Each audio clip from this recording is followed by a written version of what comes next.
A CEO visits a hospital he plans to demolish, but in one room, a weak teen calls him dad and everything stops. Before we continue, don't forget to subscribe to the channel, like the video, and comment where in the world you're watching from. Let's go. Damien Lancaster stepped out of his sleek town car that morning, the brisk December air biting at his cheeks as he surveyed the sprawling entrance of Allendale Medical Center. He was dressed in a tailored coat and fine leather gloves, the very image of wealth and privilege. Normally, he wouldn't set foot in a public hospital. He had private physicians on call for every imaginable ailment, but on this particular day, the board had practically begged him to attend. They wanted his money, that much was obvious. He was the CEO of Lancaster Innovations, a multi-billion-dollar conglomerate, and his name alone carried weight. His presence here was no act of charity, though. It was business. He had come purely out of obligation, prepared to refuse their donation request once more. The automatic doors whooshed open, allowing him into the main lobby, which smelled of antiseptic and freshly mopped floors. He strode across the polished tiles with a purposeful gait, ignoring the curious stares of nurses and visitors alike. He wasn't here to impress anyone in a place like this. In fact, he found the entire scene mildly irritating. The fluorescent lights, the frantic beeping of monitors down the hall, the squeak of rubber soles on linoleum. He disliked hospitals, disliked the reminders of vulnerability. Money had always insulated him from such grim realities. Dr. Mallory Quinn, head of the hospital's fundraising initiative, greeted him near the reception desk. She was a woman in her mid-50s, her eyes carrying both exhaustion and determination. "Mr. Lancaster," she said, extending her hand, "thank you for coming. I hope your drive was smooth." He offered a clipped nod, barely touching her hand before withdrawing. "It was," he replied curtly. "Let's get to the point. My time is limited today." Dr. Quinn's gaze flicked over his expensive coat, and he sensed she was weighing her words. "We appreciate your willingness to hear our proposal," she said, gesturing for him to follow. "We'd like to show you the new pediatric wing we've built. Our staff believes it might help you understand why we need your support." Damien's lips tightened. He was aware of these tactics, the hopeful children's faces, the brand new equipment that needed funding. It was a well-rehearsed dance he had witnessed countless times before. Still, he followed Dr. Quinn through the corridors, half listening to her talk about expansions, shortfalls, and how even a fraction of Lancaster Innovations' annual profit could save so many lives. They reached a double door marked Pediatric Unit. Beyond it lay rooms decorated with cheerful murals and bright cartoon stickers, an attempt at disguising the sterile reality. Damien tensed, not wanting to linger. He'd seen enough sob stories used for leverage in other hospitals that eventually sought his contribution. But he had made up his mind already. He would decline politely and leave. His CFO and legal team concurred that investing in Allendale made no strategic sense. As Dr. Quinn led him down a hall lined with small patient rooms, a nurse hurried by, carrying a tray of medication. Beyond a glass window, a cluster of children gathered around a set of toys. Some were missing hair, evidence of chemotherapy treatments, while others wore expressionless masks, strapped to IV poles. Damien refused to let the sight sway him. He was numb to displays of need. In his world, numbers mattered most, and emotional appeals were nothing but distractions. "This is our new wing," Dr. Quinn said softly. "We're proud of what we've accomplished, but we're stretched thin. Several of these children require costly procedures. Without more funding," she trailed off, letting the unspoken plea hang in the air. Damien allowed a small sigh. "I respect what you've done here," he replied, choosing his words carefully. "But Lancaster Innovations can't justify a major donation at this time. Our charitable budget is allocated elsewhere." A flicker of disappointment crossed her face. "So you've decided," she murmured. I was hoping you might consider meeting just one patient to understand how crucial your donation could be." He almost said no, prepared to walk out, but something in Dr. Quinn's eyes made him pause. Reluctantly, he gave a curt nod. "Fine, one patient." She guided him to a room at the very end of the corridor, where the blinds were drawn against the midday sun. Monitors beeped softly beside the bed. A teenage boy lay beneath a pale blue blanket. His skin looked wan, and an oxygen tube ran beneath his nose. He must have been 14 or 15, with dark hair that stuck to his forehead. A weary nurse nearby stepped aside, allowing Damien closer. "This is Andrew," Dr. Quinn explained, her voice reverent. "He's been fighting a rare heart condition. We've done everything we can, but he needs an experimental procedure. Without it, his prognosis is grim." Damien glanced around, forcing himself not to recoil at the tangible sense of frailty in the room. The boy's eyelids fluttered open, and he gazed at Damien with a hazy, almost distant curiosity. Damien cleared his throat, already regretting this visit. "Hello," he said, keeping his tone neutral. Andrew's lips curved into a faint smile. "Hey," he replied, voice raspy. He tried to sit up, but he seemed too weak. "Are you another doctor?" Damien shook his head. "No," he answered. "I'm just someone the hospital wanted you to meet." Andrew's eyes flicked to Dr. Quinn, then back to Damien. "Oh," he whispered. "They always bring people in to see me. I guess they hope somebody will help." He coughed softly, wincing at the pain that followed. Damien stiffened. Part of him wanted to escape this place, to avoid the raw edges of human suffering. "I'm sorry you're not feeling well," he managed, though his words sounded hollow to his own ears. Suddenly, Andrew's gaze moved past him. He squinted as if noticing something in Damien's face. "You look familiar," the boy said, an odd flicker of recognition crossing his features. "Have we met before?" Damien frowned. "No, I don't believe so." He glanced at Dr. Quinn, who merely shook her head, bewildered. Andrew coughed again, and his voice wavered. "But you look like the man in my mom's picture." He struggled to reach for a small bag on the bedside table, but stopped, too weak. "I have a photo of my father, but it's old, and I swear you look just like him." Silence slammed into Damien like a blow. He stared at the teen, trying to process the words. Father? Impossible. He had no children, at least none that he knew about, and certainly none old enough to be this boy's age. Yet the raw intensity in Andrew's gaze shook him. Dr. Quinn looked equally stunned. Andrew continued, voice trembling. "My mom always said he was a businessman, someone important, that he left before I was born. I only have that one picture." He paused to catch his breath, each inhale a battle. "And you have his eyes." Damien felt a cold wave of shock ripple through him. He had to speak, had to dismiss this wild claim. Yet his throat was too tight, the room spinning around him. He wanted to assert that the kid was mistaken, that there was no possible link. But Andrew's eyes were locked on him, filled with desperation. And that desperation reminded Damien of certain things from his own distant past, of fleeting relationships and decisions he had never revisited. Dr. Quinn's voice was hushed.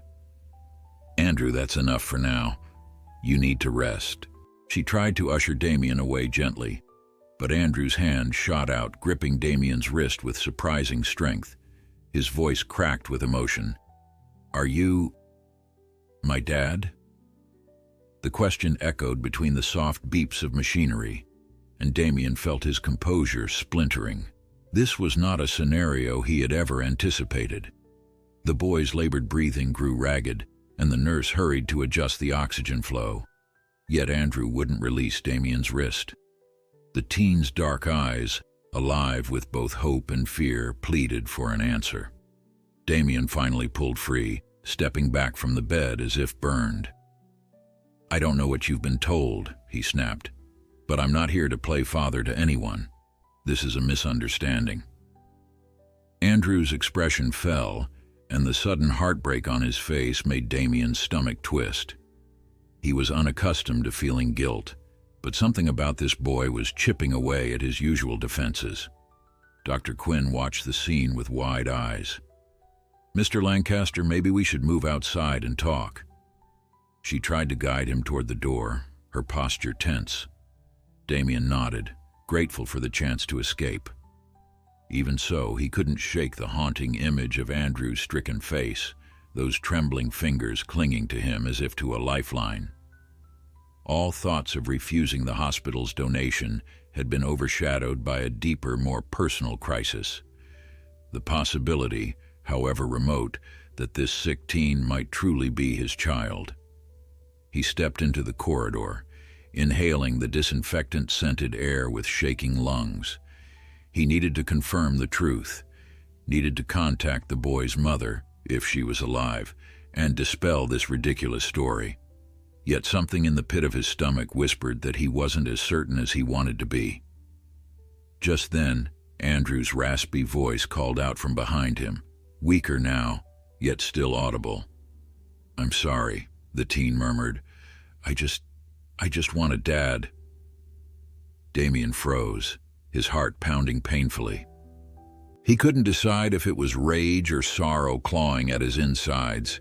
In a single day, his entire reality had shifted, and for the first time in his life, he had no clear strategy, no perfect plan. He could only stand there, motionless in that stark hospital hallway, caught between disbelief and a quiet, gnawing fear that maybe, just maybe, Andrew's words were true. Before going to the next section, please remember to subscribe to our channel, like this story, and share it with friends who love these emotional journeys. Your support helps us bring more stories to life. Biting back the urge to vanish from the hospital altogether, Damien found himself standing outside Andrew's room, grappling with a flood of confusion. He hated the gnawing guilt inside him, the sense that his refusal to help might be more than a simple business decision. A rational voice insisted that this was nonsense. He was no one's father. But a quieter, more insistent whisper reminded him of a distant past, careless nights in his early 20s, long before Lancaster Innovations catapulted him into the higher echelons of wealth. Could he have fathered a child without ever knowing? He stepped away from the door and headed for an alcove near the hallway's end, where large windows looked out onto the hospital parking lot. Gray winter light spilled through the glass, outlining his reflection. He stared at the figure in the pane. Tall, impeccably dressed, eyes cold, jaw set in an expression of perpetual control. It was the same face he saw on magazine covers whenever the press covered his latest acquisition. The same face this teenage boy thought looked like the man in his mother's picture. Damien clenched his gloved hands. He would get to the bottom of this. If Andrew was mistaken, then the matter was closed. But if his mother's claim had any truth, he needed proof. Not for the sake of sentiment, he told himself it was only to ward off false allegations. He would confirm or deny paternity and then move on with his life, whichever way the test results pointed. His phone buzzed, yanking him from his thoughts. It was his personal assistant, Elena. "Sir," she said the moment he answered, "there's a pressing matter with the Shanghai project. Shall I direct the team to wait for you at the office?" He inhaled, considering. "Yes, tell them I'll be delayed. I have something to handle first." She hesitated, no doubt puzzled by his vague reply. "Very well, Mr. Lancaster. They'll await your return." Damien ended the call, squared his shoulders, and marched back toward Andrew's room. Dr. Quinn was just stepping out, her expression somber. The teen, in obvious distress, had been given medication for the pain. She touched Damien's arm as he neared. "He's resting," she said gently, "but I'd like to speak with you about his condition. Perhaps in my office." He nodded, not trusting himself to speak. Words felt brittle on his tongue, and he could still feel the echo of Andrew's grip on his wrist. Dr. Quinn's office was cramped, with shelves piled high with paperwork and a soft lamp that cast a warm glow across the desk. A diploma in pediatric medicine hung on the wall, and a photograph of her smiling with a group of medical students stood in a wooden frame nearby. She gestured for Damien to sit, then closed the door and took a seat behind her desk. "I realize this is a sensitive situation," she began, folding her hands. "Andrew is very ill. That much is certain. He's been on our waiting list for an experimental heart surgery that has shown promising results in a handful of cases. It's expensive and we have limited funds. We've been searching for donors." Damien's shoulders tensed. "I'm not here to discuss donations," he said briskly, though his voice lacked the usual bite. "I want to know more about Andrew, who his mother is, what sort of records exist. This claim of his needs clarification." She regarded him steadily. "You must realize that patient confidentiality prevents me from revealing everything. But I can tell you Andrew's mother, Sarah Palmer, passed away 6 months ago. She named no father on his records. Andrew's been under guardianship from a distant aunt who's basically disappeared. He's alone, Mr. Lancaster.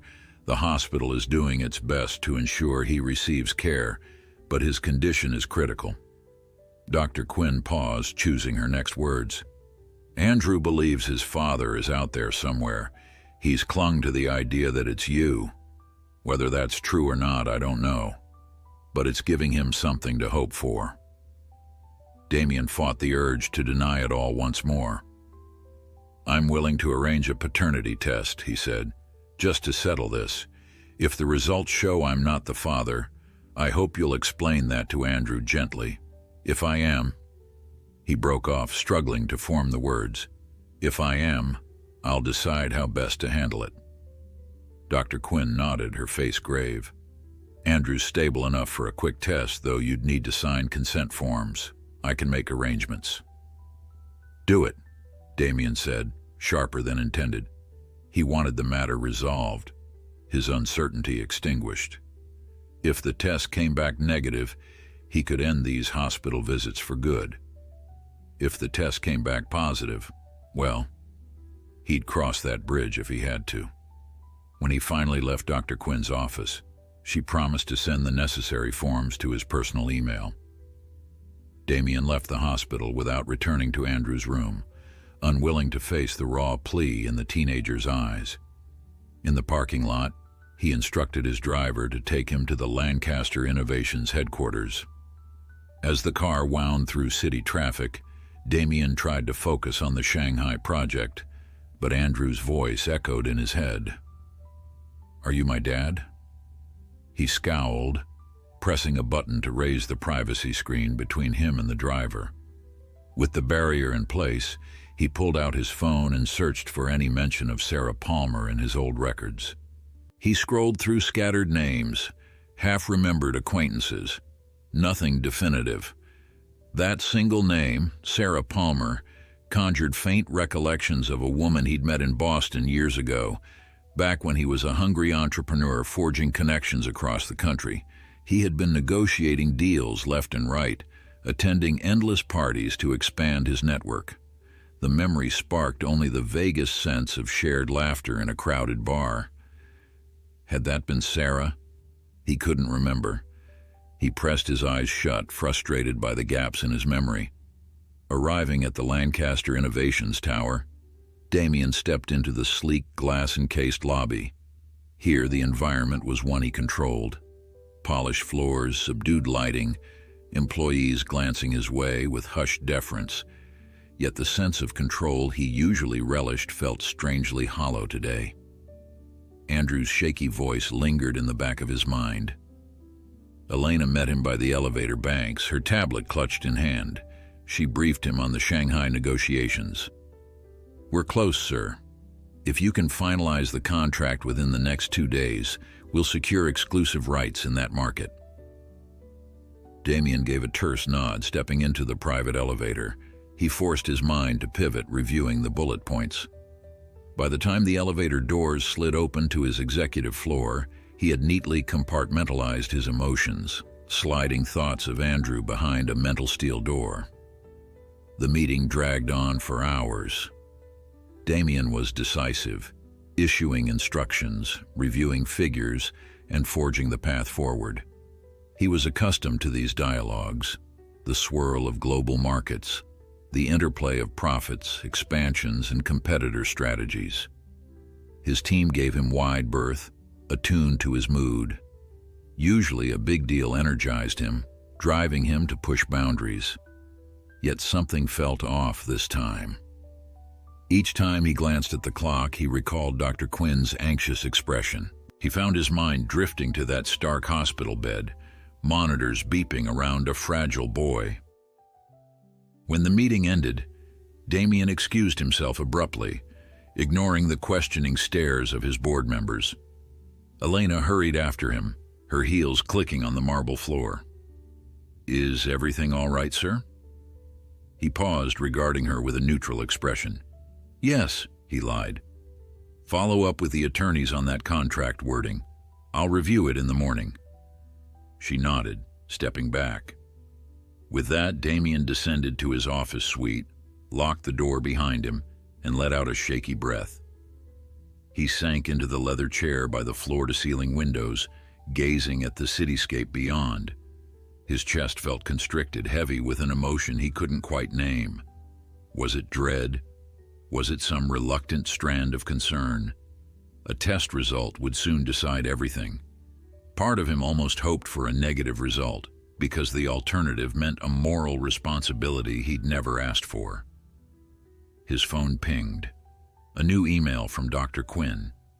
Attached were the documents requesting Damien's consent for the test, along with instructions on how to proceed. He could practically feel the weight of that digital form pressing on him. If he submitted it, there was no turning back. The question of fatherhood would be answered. He set the phone aside, pacing toward the window. For a moment, he wrestled with the possibility of simply walking away, ignoring the forms, ignoring Andrew. Let the hospital handle it. Let them figure out the teen's next steps. Damien had done nothing to create this crisis, at least not intentionally. Why should he be saddled with guilt? Yet an image flared in his memory. Andrew's trembling hand wrapped around his wrist, the desperate hoarse whisper, "I just want a dad." That raw vulnerability was alien to Damien's carefully curated life. He had never allowed himself to owe anyone anything, except in the realm of business deals, where every favor was meticulously repaid. Here was a debt he couldn't measure or reduce to numbers on a spreadsheet. He closed his eyes and inhaled slowly. Then, setting his jaw, he strode back to his desk, emailed Dr. Quinn his signed authorization for a paternity test, and shut his laptop. The decision was made. The next few days passed in an odd blur. Damien resumed his normal routine: board meetings, investor calls, strategy sessions. He maintained his air of unshakable confidence, but behind the scenes, he was waiting. Waiting for the hospital lab to schedule Andrew's blood draw.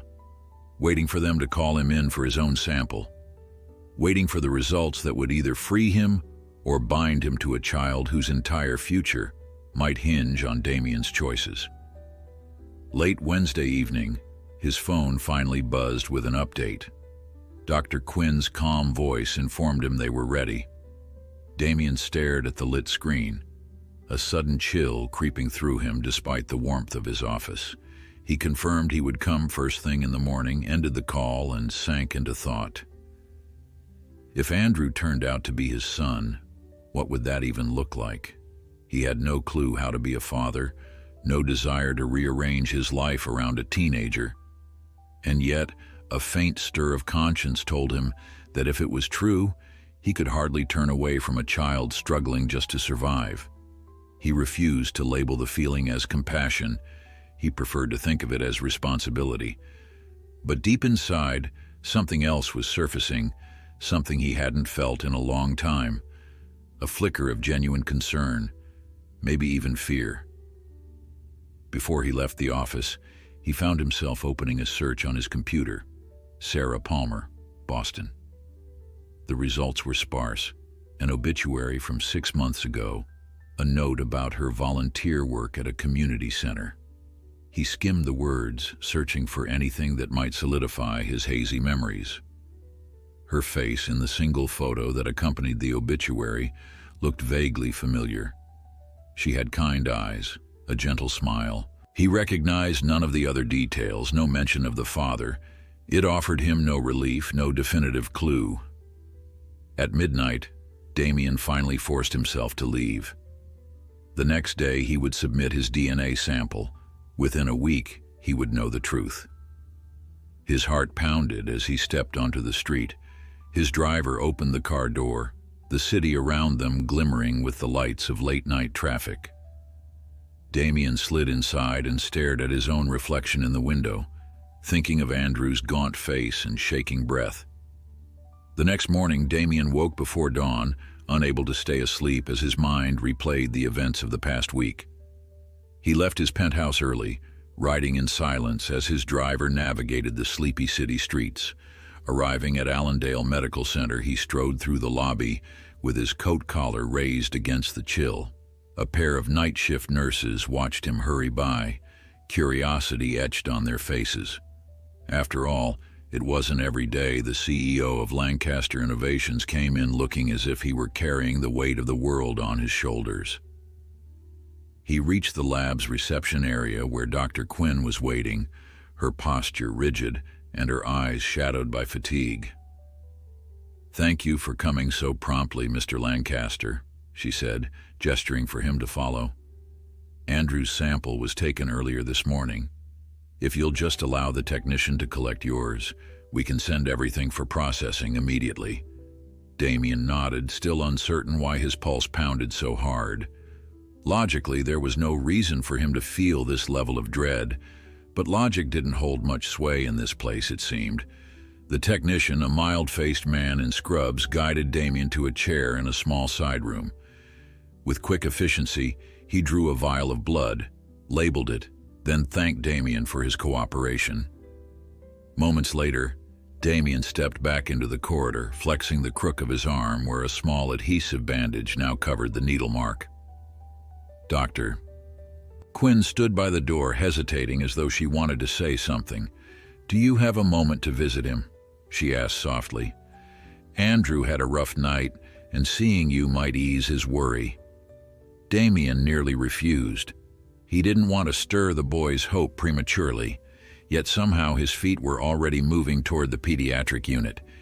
He told himself it was a courtesy, a means of keeping Andrew calm until the results proved once and for all that Damien was not, could not be, this teen's father. Inside Andrew's room, the lights were dimmed, and the faint hum of medical machines filled the space. The boy lay propped up on pillows, eyes half closed, oxygen tubing still under his nose. A nurse had just finished adjusting an IV drip, and she nodded to Damien as she exited, leaving them momentarily alone. "Andrew," Damien said, forcing composure into his voice. "How are you feeling?" Andrew's eyelids fluttered open. Despite the fatigue evident on his face, a spark of hope kindled in his gaze. "You came back," he whispered, sounding both astonished and grateful. I wasn't sure if you would." Damien cleared his throat. "I had some business here." The lie felt clumsy on his tongue. They took my blood for the test." Andrew studied him with a fragile smile. "Thank you," he said. "No matter what happens, at least I'll know the truth." He paused, his voice softening. Sorry if I startled you that day. I've spent so long wishing I had answers." Damien sank onto the chair beside the bed. Every instinct told him to maintain distance, to remain aloof and businesslike. Yet the bleakness in Andrew's eyes and the rawness in his voice tugged at something inside him. "We'll have those answers soon," Damien managed, staring at the faint lines of scarring on the back of Andrew's hand where multiple IVs must have been inserted over time. When do they expect results? Dr. Quinn said a week, maybe less if they rush it. Could be faster if you... He broke off, biting his lip as though he feared asking for any special consideration. Damien recognized the hint immediately. He was used to fast-tracking deals, pulling strings to expedite processes. He wondered if a small donation might grease the wheels and accelerate the test, but he also knew that interfering too much might raise questions. Nonetheless, seeing Andrew's anxious expression, he couldn't dismiss the idea. "I'll see what I can do," he said quietly. Andrew's eyes shone with gratitude, yet there was also unease. "Mr. Lancaster, can I call you Damien?" The question caught him by surprise, and for a split second he almost refused. But something about Andrew's tentative request disarmed him. "Yes," he said, his tone gentle. "That's fine." Andrew exhaled, turning his gaze toward the window. "Damien, if you're not my father, you don't owe me anything. I just want you to know I appreciate what you've done so far, letting me do this test, even talking to me." Damien felt an unfamiliar knot tightening in his throat. He wanted to say the right thing, but his mind was blank. Finally, he murmured, "We'll see how it goes. In the meantime, focus on getting better." A faint smirk ghosted over Andrew's face. "Easier said than done," he whispered, glancing at the monitor that tracked his heartbeat in rhythmic blips. "But I'll try." Damien rose, unsure how to end the conversation. He settled for a brief nod, turning toward the door. "I'll check in again soon," he said. Andrew blinked, a trace of relief evident in his expression. Then Damien left, stepping back into the fluorescent hallway that felt both sterile and suffocating. He walked briskly to the hospital exit, the swirl of emotions almost too much to contain. One part of him prayed the test would set him free, that he could return to his old routine without the complication of fatherhood. Another part, subdued yet persistent, found itself increasingly aware of Andrew's precarious position. If the boy truly had no one else, would Damien really be able to brush him aside? Outside, the winter wind stung his face.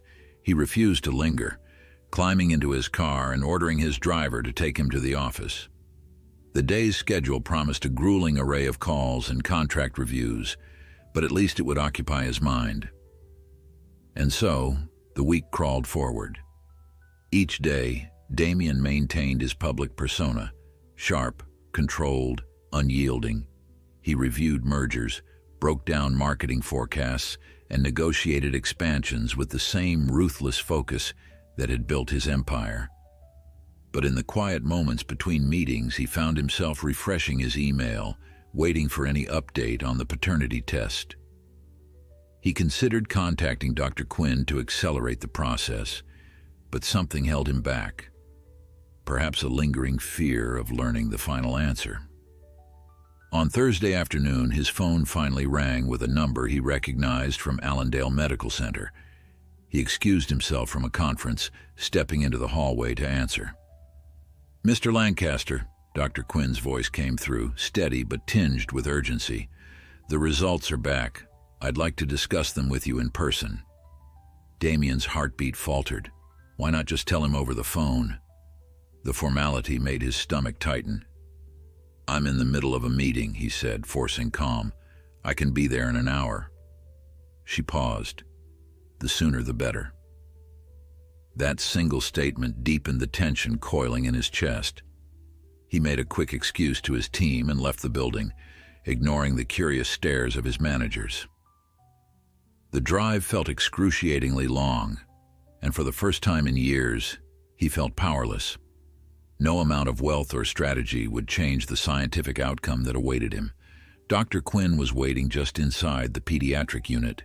She ushered him into a small consultation room, shutting the door. Without preamble, she handed him a sealed envelope. "The lab sent me these," she said quietly. "I've reviewed them. Andrew's aware that we have the results. but I haven't told him anything yet." Damien stared at the envelope. His mouth had gone dry. This was it, the pivot point of his life. He tore it open with an unsteady hand and scanned the official text. A short paragraph near the bottom spelled out the conclusion. The probability of paternity is 99.99%. He froze, pulse roaring in his ears. Father. His eyes blurred for a split second, and he fought to bring them back into focus. The words ran together. This analysis indicates that Damien Lancaster is the biological father. The line seemed to pulse before his eyes. He swallowed hard, blinking rapidly, refusing to show weakness. Dr. Quinn's voice was gentle. "I'm sorry if this is a shock." Damien cleared his throat, folding the paper with forced precision. "This is unexpected." A whirlwind raged behind his calm facade. Emotions he'd buried, shock, guilt, panic, all vied for dominance in his mind. "Andrew doesn't know yet?" She shook her head. "I told him we needed to verify the results, but I think he suspects." "You should speak to him, Mr. Lancaster. He's been anxious, and his condition, well, I won't lie to you. He doesn't have the luxury of time if he doesn't get the procedure. He's holding out for hope." His chest constricted. So many questions clamored for answers.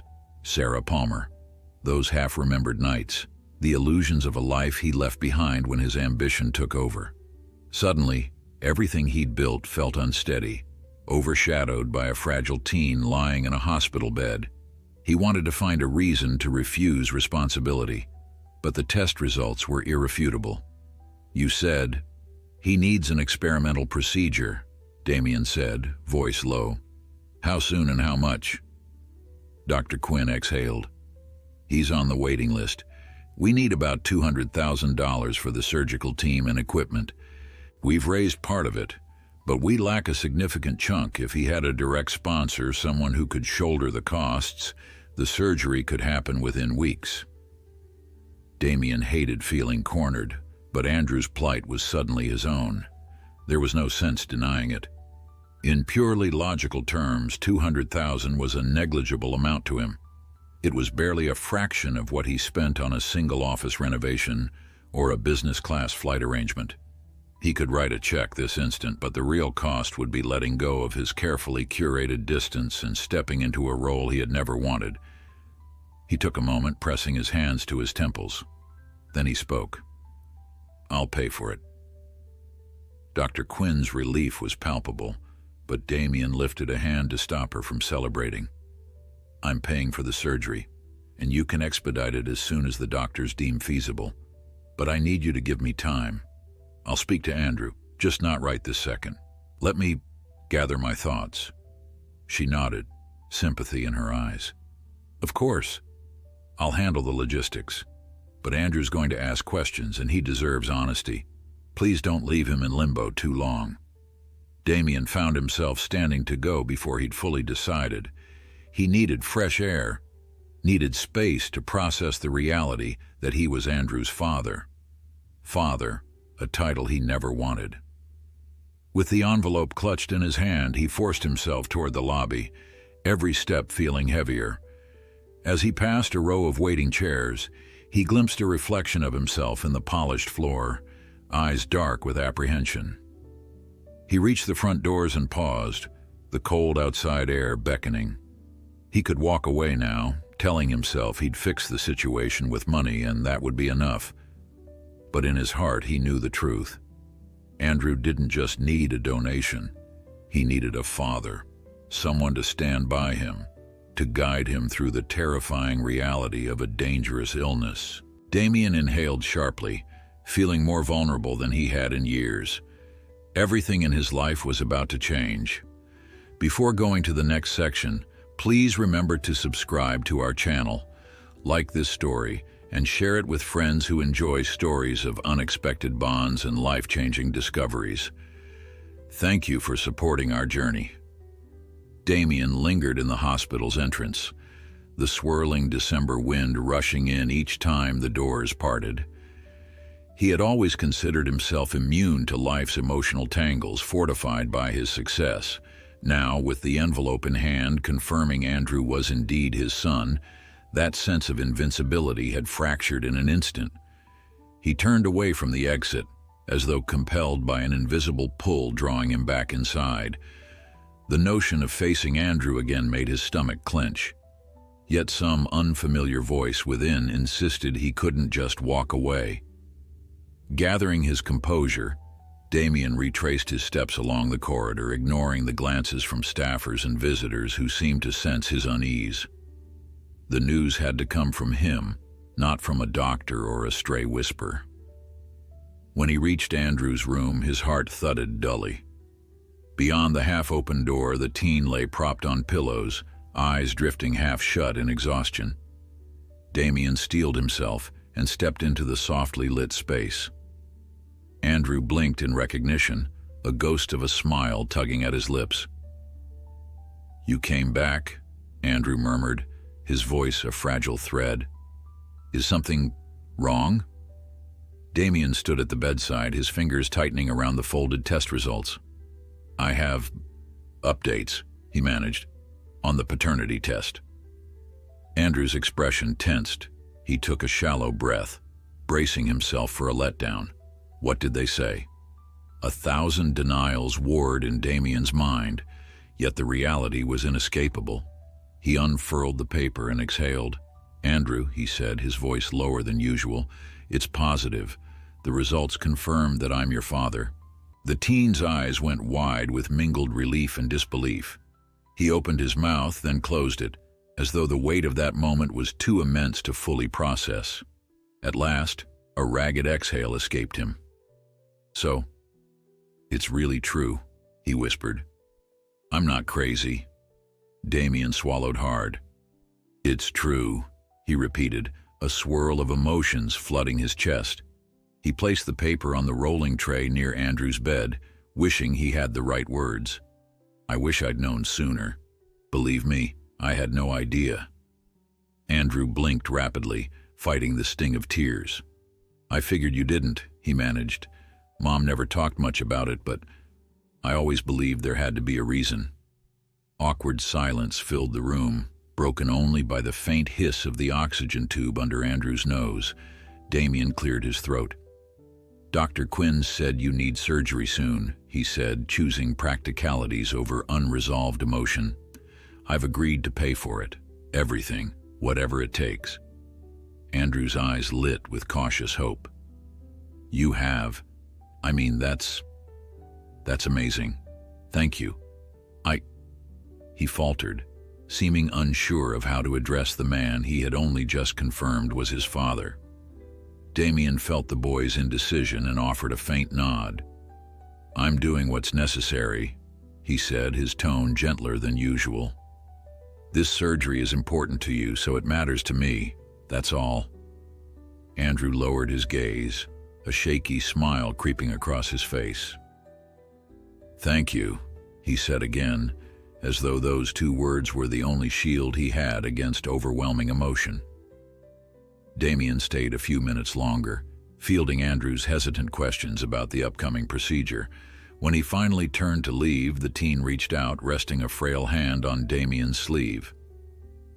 "Will you come back tomorrow?" Andrew asked, uncertainty clouding his eyes. Damien paused, unexpectedly touched. "Yes," he answered quietly. "I'll be here."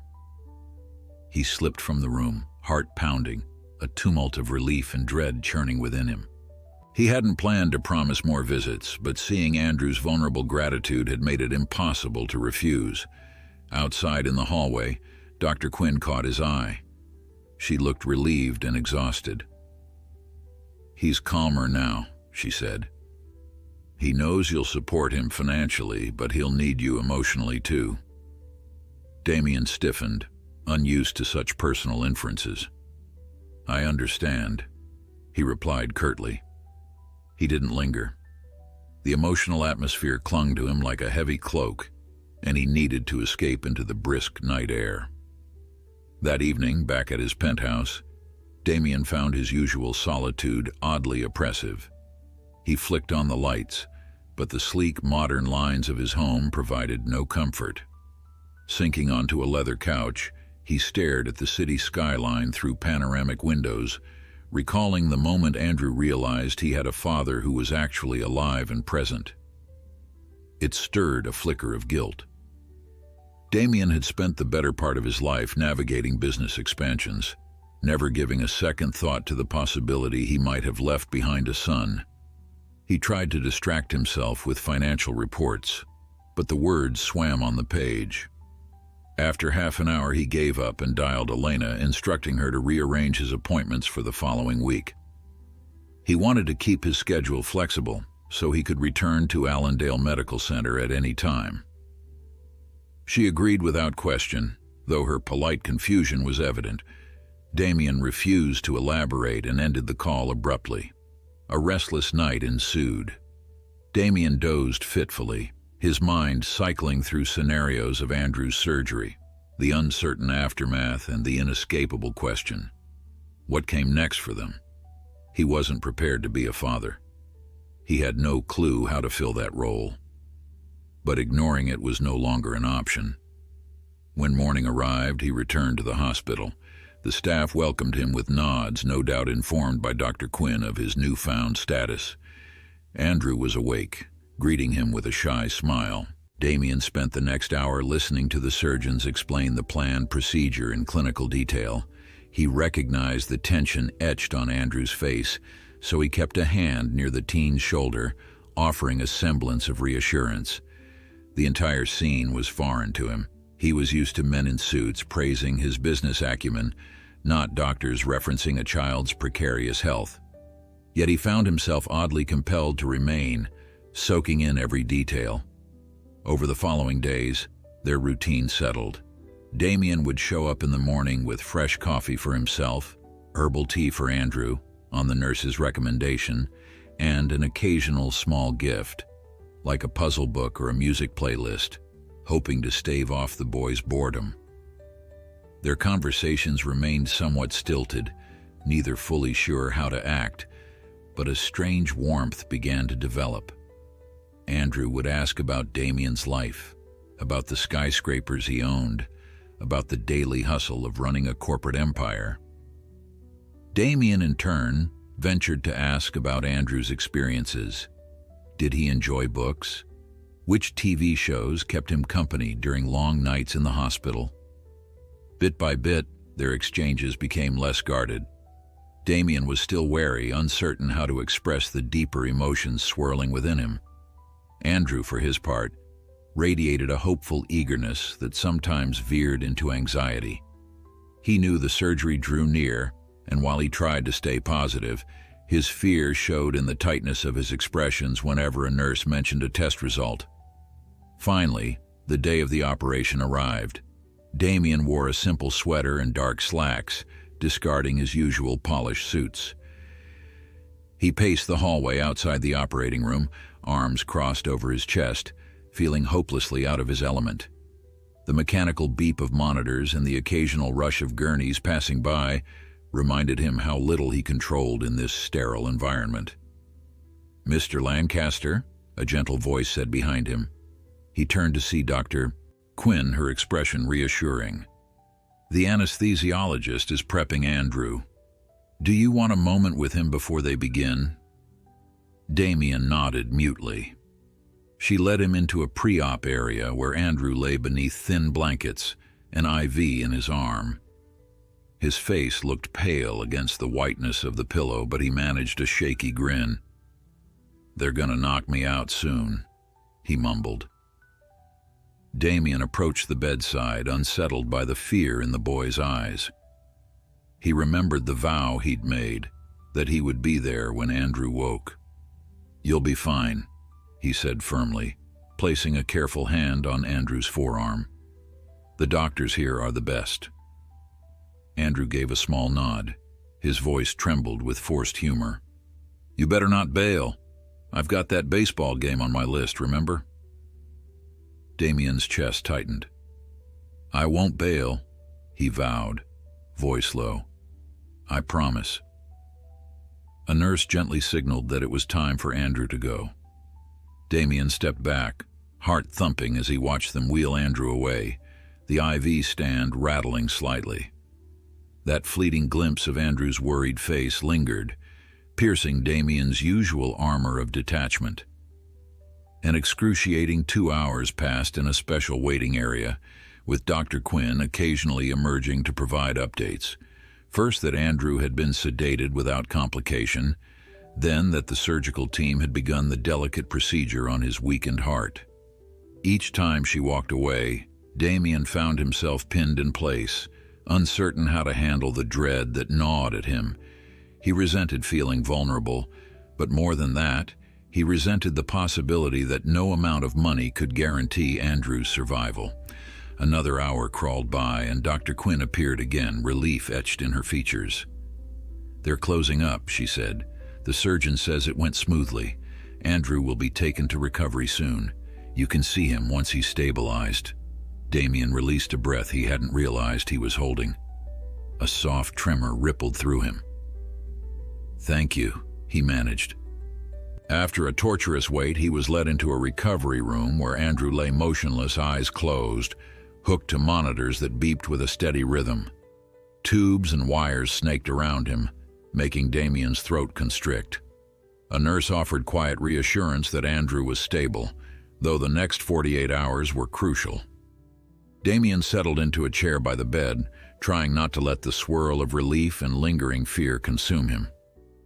By evening, Andrew stirred, eyes fluttering open for a moment as if testing reality. Damien leaned forward, his heart racing. Andrew gazed at him, disoriented, then comprehension flickered. His lips parted, though no sound emerged. Damien bent closer. "It's okay," he said.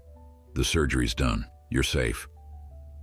Andrew's eyelids drooped again, but not before a faint smile touched his face. It was enough. Damien found himself exhaling, tension draining away. He hadn't known how desperately he wanted to see that smile until this very moment. For the first time in his life, he felt a sense of responsibility that extended beyond contracts and profits, and it both frightened and amazed him. Before going to the next section, please remember to subscribe to our channel and share this story with friends who appreciate tales of unexpected family bonds and second chances. Thank you for your support.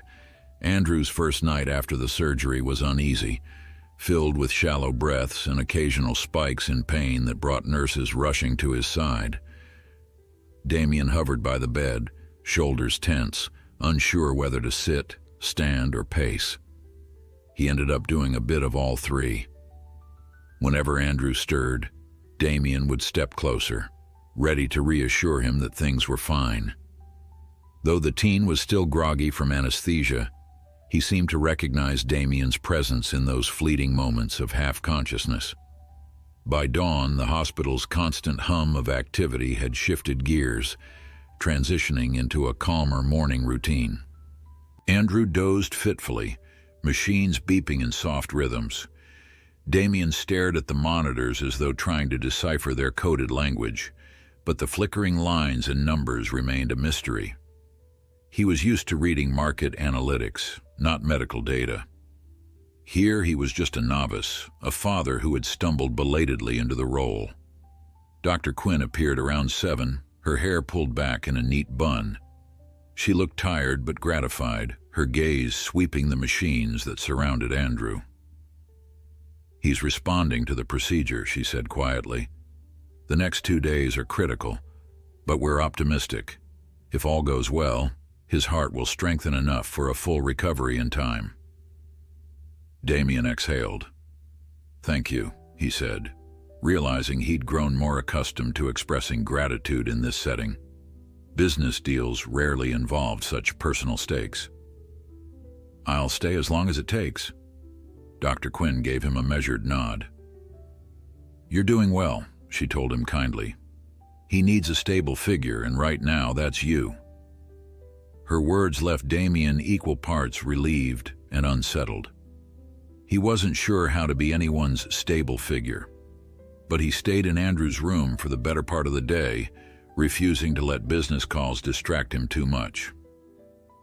By afternoon, Elena had begun filtering his messages, sending only the most urgent inquiries via text.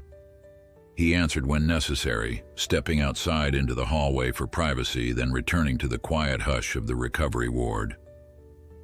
Shortly after lunch, Andrew's eyes opened fully for the first time. Damien was startled when he heard a raspy, "Hey," from the bed. Setting down his phone, he moved closer. The teen's voice quavered, still hoarse. "What time is it?" Damien checked his watch. "Almost 2 in the afternoon," he answered. "You've been in and out of sleep." Andrew tried to shift, wincing from the surgical pain. "Feels like someone's hammering in my chest," he muttered, forcing a half smile. "But at least I'm alive, right?" Damien's throat tightened. "Yeah," he managed softly. "You are." He reached for the small cup of ice chips the nurse had left, offering one to Andrew. The boy took it gratefully, letting the coolness soothe his throat. They didn't talk much that afternoon. Andrew drifted off more than once, and Damien felt no rush to force conversation. Yet a certain warmth bloomed between them, a sense of tentative belonging. Whenever Andrew awoke, Damien was there, adjusting blankets or flagging down a nurse to check his vitals. It was a role Damien never anticipated filling, yet he found himself stepping into it with a quiet resolve. Toward evening, a mild knock sounded at the door. Dr. Quinn entered, along with a tall woman in a neatly pressed suit. The woman offered a polite smile. "Mr. Lancaster, I'm Cynthia Mills, Allendale's Social Services Liaison. May I speak with you for a moment?"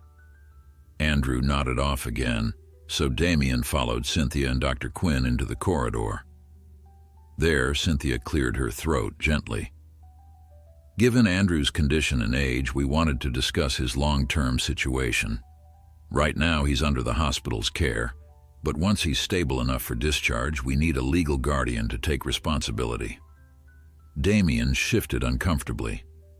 "He doesn't have any other family?" Cynthia looked down at her clipboard. "Not that we've been able to locate. There was a relative in another state, but she hasn't responded to any contact attempts. Andrew is 16, so he's not an adult. If you're indeed his father, we'll need to determine how you want to proceed.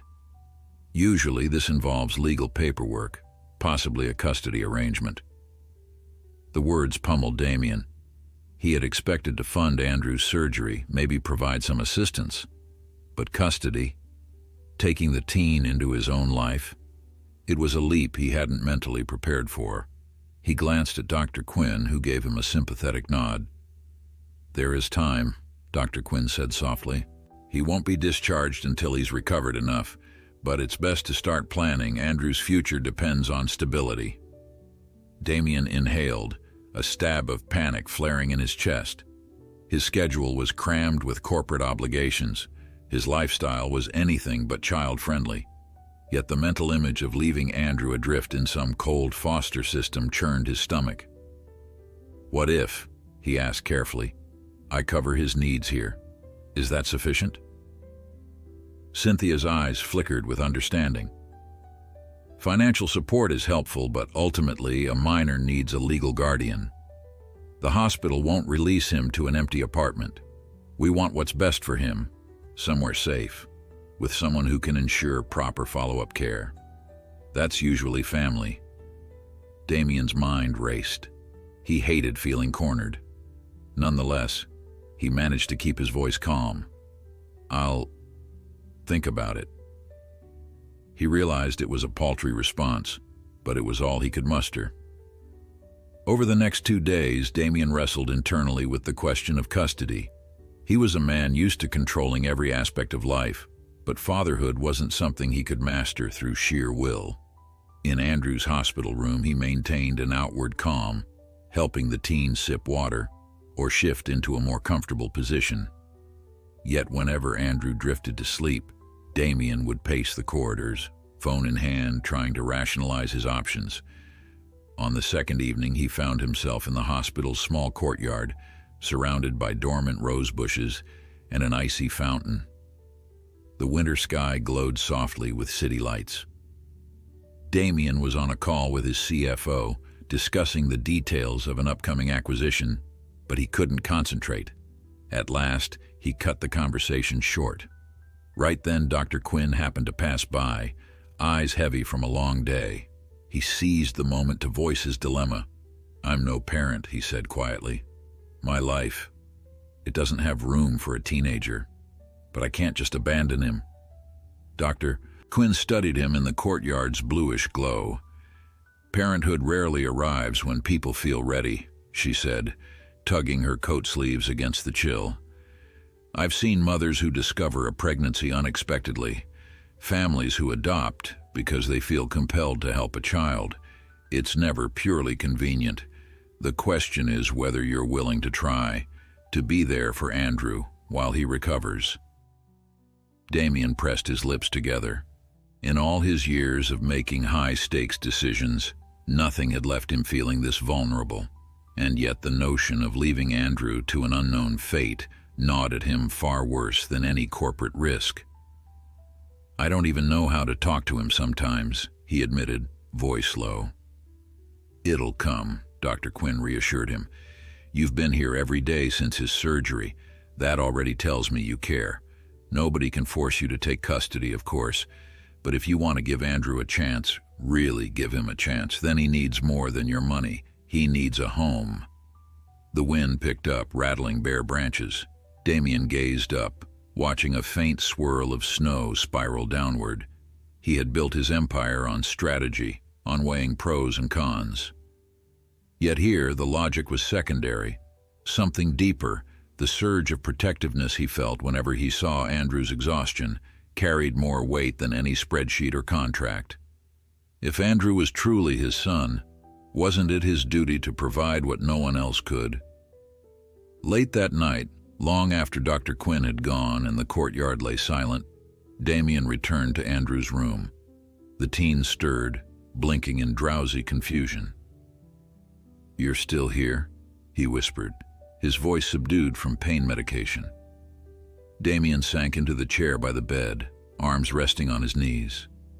"Yeah. Figured you might need me around." Andrew closed his eyes, a hint of a smirk on his pale lips. "Not used to that," he murmured, "having someone to stay." Those words struck Damien's heart with a force he hadn't anticipated. He realized Andrew had spent most of his life fending for himself, rarely having a reliable presence by his side. "I'm not going anywhere," Damien said softly, more to himself than to Andrew. Andrew's eyes fluttered open again, searching Damien's expression. "What happens when I get out of here?" he asked, voice trembling with uncertainty. "They said I need a place to stay, therapies, checkups. I don't know where else to go." Damien felt the walls of his carefully built defenses slip further. He reached out, hesitantly resting a hand on Andrew's forearm. "You'll come with me," he said, the words forming before he fully realized he believed them. "We'll figure it out, how to handle school, doctors, everything. But you're not going back to being alone, not if I can help it." Andrew's eyes watered, and he swallowed hard. For a moment it seemed he couldn't speak. Finally he managed to whisper, "Thank you, Dad." Damien's chest constricted at that final word, Dad. It was foreign, almost shocking, yet oddly right in that moment. He pressed his lips together, quietly acknowledging that everything in his life had changed. The path forward was riddled with unknowns, and his once unchallenged independence was gone. But for Andrew's sake, and perhaps for his own, Damien was willing to try. Long into the night he sat there, watching Andrew breathe, conscious of a new responsibility he'd never anticipated. He had no clue if he'd be good at this. But when Andrew shifted uncomfortably, Damien was there to fix his pillow, offer water, and call for a nurse if necessary. And each time Andrew settled back into a doze, the weight in Damien's chest felt both heavier and strangely welcome. Before going to the next section, please subscribe to our channel, like this story, and share it with friends who enjoy heartfelt tales of unexpected family ties. Your support helps us continue bringing these stories to life. Discharge day arrived sooner than Damien expected, marked by a crisp winter sun streaming through the hospital windows. In the days following Andrew's operation, the medical staff had marveled at the boy's resilience. Though he still tired easily and occasionally grimaced with pain, the improvement was undeniable. Damien, who had scarcely left the hospital since the surgery, watched Andrew's progress with a combination of pride and trepidation. The nurses joked that he had become part of the furniture, offering him coffee in the mornings while he fussed over Andrew's comfort. Andrew, meanwhile, tried to downplay his aches, determined to show the man he called Dad that he wasn't fragile. Yet every so often, Damien caught Andrew's anxious glances, as though the teen couldn't quite believe he had a real parent in his corner. On the morning of his release, Andrew slipped into a pair of jeans and a loose sweater that Damien had brought from a nearby store, careful to avoid pressing against the incision site. As he sat on the edge of the hospital bed waiting for the final paperwork, he fiddled with the bracelet around his wrist, a plastic band that read, "Patient Andrew Palmer," in dull lettering. Damien stepped into the room carrying a small duffel bag, the corners of his mouth turning up slightly when he saw Andrew sitting upright without assistance.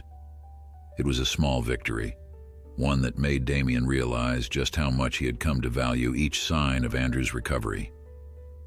"Ready to go?" Damien asked, trying to keep his voice calm. It was strange, the swirl of responsibility and relief he felt at the same time. Andrew nodded, though a flicker of uncertainty passed over his expression. The boy glanced at the room that had been both prison and refuge. Leaving meant venturing into an unfamiliar future with the father he'd only just met. Sensing his hesitation, Damien set a hand on Andrew's shoulder. "We'll figure it out," he said, soft but firm. Andrew gave a tentative smile and stood, gingerly pressing a hand to his chest where the surgery wound still throbbed. Together, they stepped out into the corridor, the nurse trailing behind with a wheelchair in case Andrew grew too dizzy or tired. As they neared the elevators, Dr. Quinn caught up to them, offering last-minute instructions for follow-up visits and medications. Andrew tried to listen attentively, but his gaze kept darting to Damien, as if checking whether this transition was truly happening. Dr. Quinn gave Damien a pointed look. "He'll need rest, a proper diet, and emotional support," she said. "And don't hesitate to call if anything seems off. We'll arrange a visiting nurse if necessary." Damien accepted her stack of instructions and nodded, feeling oddly like a student on the first day of class. He realized that for all his business acumen, he was stepping into a role with far higher stakes. Andrew's well-being depended on him now in a way no quarterly earnings report ever could. Their departure drew glances from patients and staff alike, most of whom recognized Damien from his near-constant presence since the surgery. Some offered smiles of encouragement, while others whispered quietly, clearly touched by the sight of a powerful CEO looking after a newly discovered son. Andrew squirmed under the attention, his cheeks coloring. But once they reached the car waiting outside, the chill winter air eased any claustrophobia. Damien guided Andrew into the back seat with careful hands, helping him settle against plush cushions. In the hush of the enclosed space, Andrew's shoulders finally relaxed as though he'd been holding his breath in that hospital for far too long. The drive to Damien's penthouse stretched longer than usual, slowed by late afternoon traffic. Andrew gazed out at the skyscrapers and bustling sidewalks, taking in a world he hadn't truly experienced before. Conversation was minimal. Damien, seated beside him, typed short responses to Elena's messages on his phone, juggling urgent corporate matters with the flickering awareness that a recuperating teenager sat only inches away. Every so often, Andrew asked a quiet question about the tall buildings, about whether Damien lived near any parks. Damien answered evenly, pointing out familiar landmarks and letting Andrew's curiosity guide him. It was surreal, bridging his old life of boundless ambition with this new, uncharted territory of fatherhood. At last, they pulled up to a towering building with sleek glass panels. Andrew's eyes went wide at the uniformed doorman who greeted them by name. Once inside, Damien led him through a spacious lobby of polished marble and high ceilings, the hush of wealth enveloping them. The private elevator whisked them to the very top floor, depositing them in the penthouse's foyer. Andrew stepped forward tentatively, gazing around at the minimalist decor. Everything gleamed: pristine furniture, abstract art, floor-to-ceiling windows showcasing the glittering skyline. It felt like stepping into a magazine spread, a realm far removed from hospital corridors and battered apartments. Damien watched, uneasy. This was his domain, but how would Andrew feel here? A boy who'd barely known stability, thrust into a realm of extreme privilege. "Take whatever room you like," Damien said, guiding Andrew along a hallway lined with recessed lighting. "Except the master suite, that's mine." He tried injecting a note of humor into his tone, but it sounded forced. Andrew let out a soft chuckle anyway, pausing before one of the guest rooms. It held a queen bed with crisp linens, a simple dresser, and a window overlooking the city. A faint tremor of relief flickered in Andrew's face. This was more than enough for him. He lowered himself onto the bed, pressing a hand to his chest to quell any discomfort. Damien hovered by the door, wrestling with a sudden urge to fuss over him to make sure he was comfortable. But Andrew, seeing his hesitation, smiled. "I'm good," he said quietly. "This is great, actually." Damien nodded, stepping back into the hallway. He realized that the presence of a recovering teenager would disrupt the silent equilibrium of his home. Yet that disruption somehow felt vital. Over the next hour, he located extra blankets, fresh towels, and a set of nightclothes that might fit Andrew's thin frame. As he fussed over these items, he caught himself feeling both unsure and oddly gratified. He was doing something that mattered, something that extended beyond personal gain. When he returned to Andrew's room, he found the boy half reclining against the pillows, eyes drifting shut. Damien set the folded linens on a chair, a gentle hush enveloping them. Then Andrew's voice broke through the quiet, slow and subdued. "Thank you for letting me stay." Damien hesitated, hands lingering on the fabric. "This is your home now," he murmured. He left Andrew to rest and headed into the living area, where the city sparkled beyond the windows like a promise of infinite possibilities. In that silent expanse, Damien felt the full weight of responsibility pressing upon him, every detail of Andrew's recovery, every uncertain step into fatherhood. Thoughts of corporate negotiations intruded, reminding him of pending deadlines, yet they paled beside the realization that he was no longer living solely for himself. A fleeting memory from the hospital drifted back, Andrew's trembling hand in his, trusting him to stay. Damien inhaled slowly, letting the significance of the moment settle. He felt an odd surge of determination to protect that fragile trust and cultivate it. For years, his achievements had been measured in profits and headlines. Now something deeper drove him. The quiet gratitude in Andrew's eyes, the chance to prove himself worthy of being called a father. When Damien finally closed his eyes that night, the city still glowed, but its allure felt different, less about ambition, more about connection. Somewhere behind him, Andrew's soft breathing reminded Damien that he was no longer alone. Before going to the next section, please subscribe to our channel, like this story, and share it with friends who enjoy heartfelt tales of unexpected family bonds. Andrew stirred awake to the soft hush of distant traffic, the blanket over him crisp and smelling faintly of linen detergent. Sunlight streamed through a narrow gap in the heavy curtains, illuminating the sleek lines of Damien's penthouse bedroom.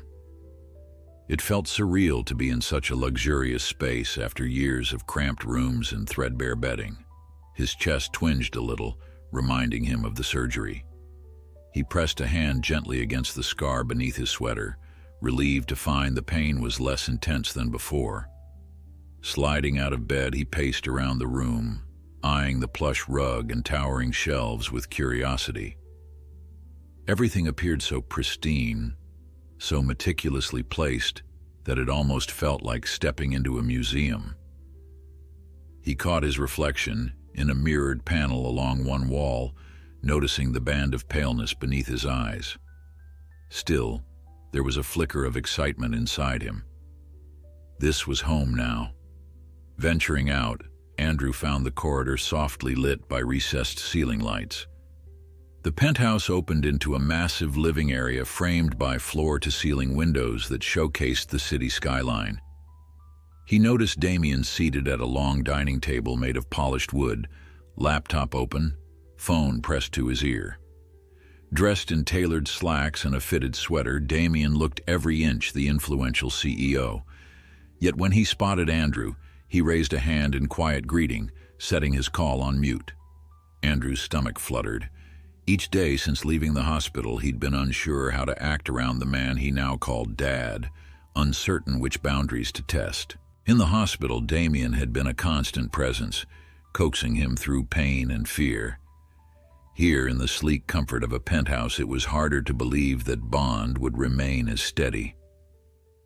Andrew hovered near the kitchen, glancing at the array of spotless appliances, wondering if he should make breakfast.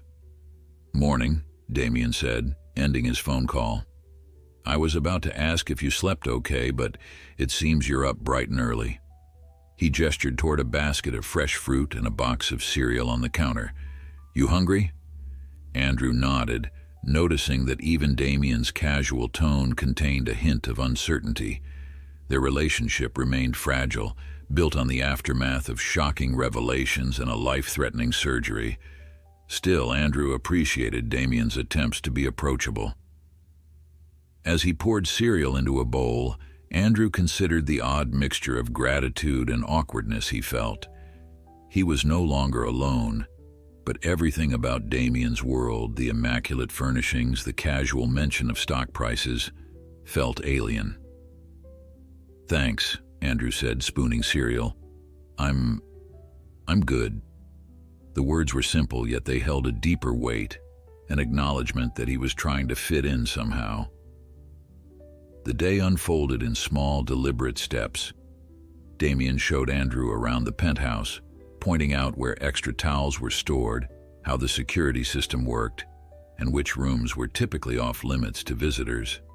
Andrew absorbed it all, mind buzzing with details. When Damien stepped into a brief online meeting, Andrew roamed the living area, pausing at a massive bookshelf that housed business manuals, law texts, and a few novels. One title, a thick volume on corporate leadership, bore Damien's name on the cover. Curious, Andrew flipped through it, reading the dedication. "To those who strive for excellence without compromise."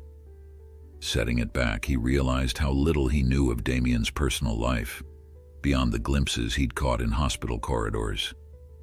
Part of him wondered if Damien ever wrote anything about family or regrets. Another part of him wasn't ready to ask. Later that afternoon, Damien emerged from his office area, rolling his stiff shoulders as though relieved to be done with calls. "Feeling up to a short walk?" he asked Andrew.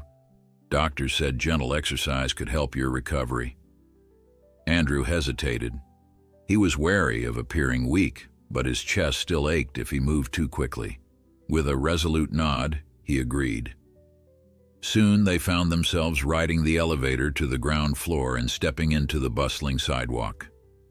Chris Bear met them, carrying a faint whiff of roasted coffee from a nearby cafe. Damien led at a slow pace, matching Andrew's cautious stride. They didn't speak much, just ambled in silence among the throngs of strangers rushing by. Yet Andrew found the quiet strangely comforting. For the first time since leaving the hospital, he felt a sense of normalcy. Father and son strolling side by side, forging a bond in unspoken steps. They looped around a few city blocks, pausing outside a small bookstore whose window displayed holiday-themed stories. Andrew peered inside, intrigued. Damien, noticing his interest, gently nudged the door. "Let's go in," he proposed. Stepping between shelves crowded with paperbacks, Andrew inhaled the comforting smell of old pages. Here, the polished veneer of wealth seemed to recede, replaced by the universal appeal of storytelling. Andrew traced a finger along the spines, tempted by titles about space exploration and fantasy lands. Damien lingered near a non-fiction section, occasionally glancing over as if to ensure Andrew was fine. Eventually, Andrew selected a paperback novel about a young adventurer who leaves home to seek lost treasure. He carried it to the counter, feeling odd about money in this new arrangement. But Damien was already handing over his card without hesitation, as though it were the most natural thing in the world. Andrew's cheeks warmed with gratitude.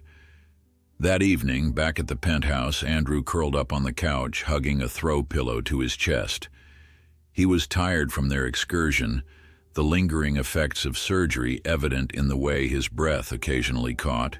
Damien, perched in a nearby armchair, typed on his laptop, sneaking glances at Andrew every so often.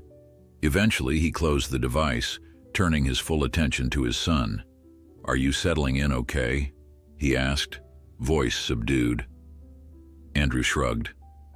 "Yeah, I mean, it's amazing here. He paused, chewing his lip. "I don't want to be a burden." Damien's jaw tightened slightly, and he leaned forward. "You're not a burden," he said firmly. "If anything, I'm the one who has to earn your trust after all these years." Andrew looked at him, startled by the sincerity. "But you didn't know," Andrew mumbled. "You can't blame yourself for that." Damien's gaze fell, his normally composed features shifting with an emotion Andrew couldn't quite name. "I could have been more careful," Damien murmured.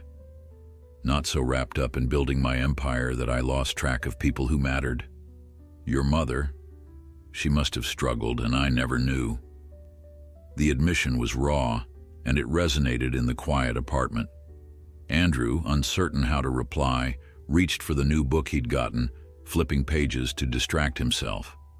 Yet he felt a tug in his chest, a mix of empathy and lingering hurt over the lost years. After a long silence, Damien cleared his throat, standing up. "I'll order some dinner," he said, pivoting away from the vulnerability. "You should take your meds, then get some rest." Andrew watched him go, noticing how even that small act of care, reminding him about medicine, carried weight. A fragile thread of understanding passed between them, unspoken but real. Andrew awoke the next morning to the soft sound of low voices drifting in from the living area. He lay still for a moment, breathing in the unfamiliar yet comforting scent of clean linens and faint cologne. For once, he felt no urgent beep of hospital machines, no antiseptic smells. Instead, he heard muffled conversation, one voice clearly Damien's, the other an elegant woman's tone he didn't recognize. Curiosity roused him, and he pushed aside the blankets, easing to his feet despite the gentle pull in his chest where he was still healing. Shuffling into the hallway, he paused at the threshold of the penthouse's open living space. Near the panoramic windows stood a poised woman with dark hair swept into a neat bun, dressed in a pencil skirt and blouse that screamed efficiency. She held a slim tablet and was speaking quietly to Damien, who wore his typical composed expression. At Andrew's appearance, both turned, the woman's gaze resting on him with polite interest. "Andrew," Damien said, his tone warmer than usual. "Good morning. This is Elena, my executive assistant." Elena offered a courteous smile. "I've heard a lot about you. It's nice to finally meet." Andrew dipped his head shyly. "Hi," he managed. He wasn't sure what Elena knew, or how much Damien had shared about the hospital, the surgery, or the sudden shift in their lives. But she seemed friendly enough, her stance calm, as though she navigated uncharted waters on a daily basis. "I'll go over these points with legal," Elena told Damien, tapping the screen of her tablet. "And we can finalize the schedule. Let me know if you need anything else." She gave Andrew another small smile, then strode toward the elevator. When the doors slid shut behind her, Andrew ventured closer to Damien. "Does she work for you full-time?" he asked, trying not to sound clueless. He had never met someone with an executive assistant, let alone lived in a place where business seemed to flow without pause. Damien nodded, slipping his phone into his pocket. "Yes. She helps manage my calendar, coordinates with different departments. I told her about you, well, the basics. She's discreet." Andrew let that settle in. It was strange to be discussed like a new family member or an unexpected addition to the staff. "So, everything okay at work?" he asked, unsure how to make small talk with a man who ran a corporate empire. Damien's features softened slightly. "We have some tight deadlines. There's a major product launch in Shanghai. Normally I'd be traveling to Asia this month, but I'm staying here until you've fully recovered." Andrew blinked, touched by the sacrifice. "You don't have to put everything on hold," he said, though the idea of Damien leaving so soon after he'd begun feeling comfortable knotted his stomach.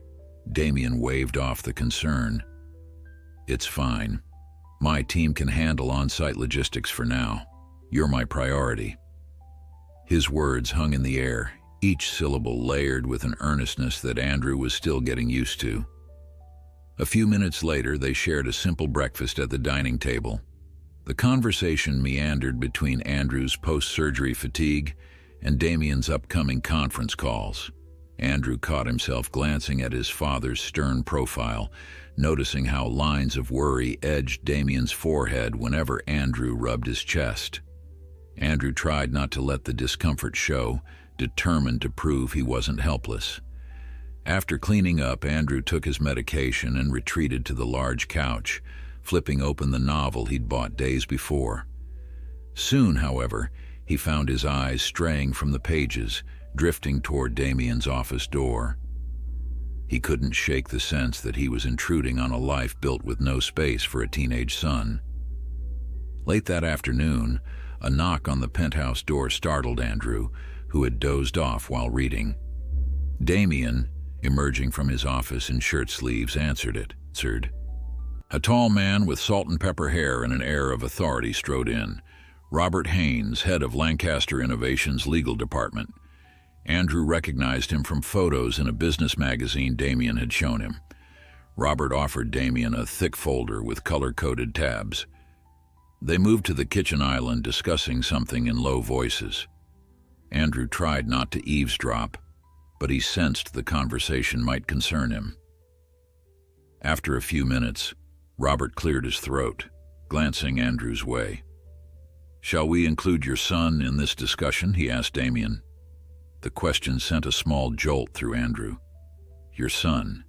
It still felt surreal. Damien hesitated, then nodded. "Andrew," Damien called, motioning him over. "We've been working on some legal documents related to your guardianship. I wanted you to know what's happening." Andrew approached warily. Robert smiled gently. "Nothing scary here. It's just the formal paperwork ensuring Damien is recognized as your legal guardian. It addresses any medical decisions, educational arrangements, basically all the responsibilities a parent holds." Andrew swallowed hard, memories flashing to the hospital conversation about his uncertain future. "And that means I'm not going anywhere else?" he asked.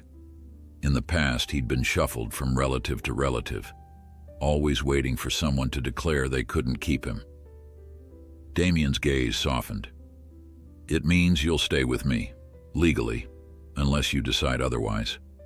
A swirl of relief and apprehension caught in Andrew's chest. He glanced at the pile of documents, a swirl of legal language that cemented this new reality. "Okay," he breathed. The idea of being tethered to someone, of truly belonging, felt both exhilarating and terrifying. Robert set down a pen. "Your father will need to sign these, and you may be required to sign a few acknowledgments too, Andrew. Then we'll file them. It'll be official." Father. That word again. Andrew nodded, eyes lingering on Damien's face.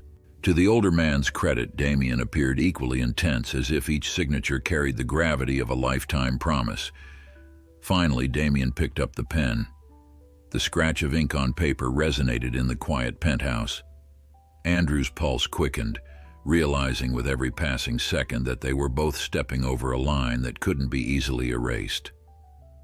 When Robert left, he clasped Andrew's shoulder gently and offered a smile. "Congratulations," he said. "It's good to see a family come together, even under unexpected circumstances." Then he stepped into the elevator, the doors sliding closed behind him, leaving Andrew and Damien to share a silent, charged moment. Damien exhaled, setting the freshly signed documents aside.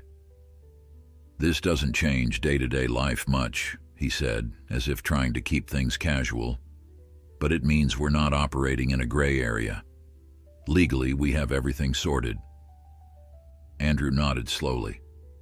"So, I guess you really are stuck with me," he joked, though his voice held a quiver. Damien's stern features twitched into the faintest of smiles. "I suppose I am," he replied, crossing his arms. "If I'd wanted an easy out, I wouldn't have signed. But I did." That simple statement struck Andrew with a wave of emotion. He mumbled something about needing to lie down, retreating quickly to his room before his tears of relief threatened to show. Inside the privacy of four walls, he sank onto the bed, pressing a hand to his still tender scar. How strange it felt to have someone who wanted to keep him around, not because of pity, but because they'd made a choice to be there. He spent the evening in a haze, reading, drifting in and out of shallow naps until Damien knocked softly on his door. The older man peeked in, carrying a bowl of steaming soup. "You missed dinner," Damien said, keeping his voice quiet. "Not hungry or just resting?" Andrew blinked, realizing he'd lost track of time. "Sorry, I guess I zoned out." Damien set the bowl on a side table and motioned for Andrew to sit up. He hovered, uncertain, as if afraid to overstep. Andrew scooted upright, legs folded under the covers. The soup smelled of chicken broth and herbs, and his stomach growled. "Thanks," Andrew said, cupping the bowl in his hands. Damien lingered, eventually lowering himself to the edge of the bed, a slight stiffness in his posture. The father and son looked at each other in silence, the faint hum of city traffic outside reminding them how high above the world they sat. Finally, Damien spoke, his tone uncharacteristically hesitant. "I understand you might still have mixed feelings. This has all been sudden." He searched Andrew's face. "If there's anything you need, more space, a different setup, therapy sessions, I'll make it happen." Andrew sipped the soup, feeling warmth spread through his chest that had nothing to do with the meal. "I appreciate that," he replied softly. "Truth is, I'm still adjusting. But not having to bounce around, that's a big deal. I spent so many nights not knowing where I'd end up next." A flicker of something pained crossed Damien's eyes, and he nodded. "You won't have to worry about that anymore." After a moment, his phone buzzed in his pocket. He glanced at the screen, lips pressed thin. "I have a conference call in 15 minutes. Will you be okay?" Andrew gave a small smile, raising the soup bowl as evidence. "Yeah, I'm good." Damien stood, hesitating before placing a hand on Andrew's shoulder. The gesture was brief but tender in its own awkward way. Then he left the room, phone in hand, stepping back into his empire of negotiations and board meetings. Andrew finished the soup in silence, the city lights beyond his window gleaming like distant stars. For the first time in years, he felt the anchor of stability, an anchor that might hold firm if he let it. Before going to the next section, please subscribe to our channel, like this story, and share it with friends who enjoy tales of family, hope, and second chances. In the days following their legal arrangement, a tentative routine formed between Damien and Andrew. Each morning, Damien rose early to address urgent business matters, laptop perched on the dining table and phone buzzing intermittently.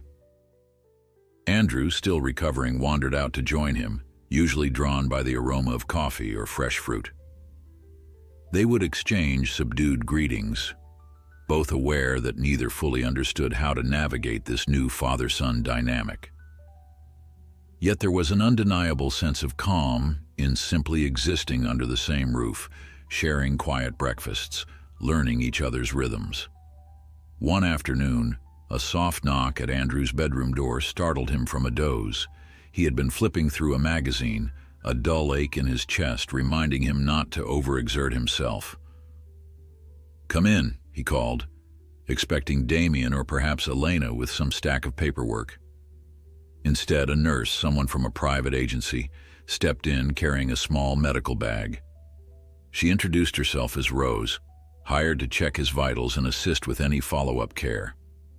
Andrew blinked, surprised and a little intimidated. "Damien arranged this?" he asked. Rose smiled, nodding as she prepped her blood pressure cuff. "He wanted to make sure you were well looked after while he's in meetings, just a routine check. Nothing invasive." She was gentle yet thorough, praising the steady improvement in his heart rate and offering tips on gentle stretches. Andrew found himself thanking her awkwardly, wondering at how much effort Damien was putting into his recovery. Later, Damien confirmed that he'd hired Rose for regular visits, insisting that Andrew's health came first. Still, for all the surface-level tranquility, unspoken questions lingered.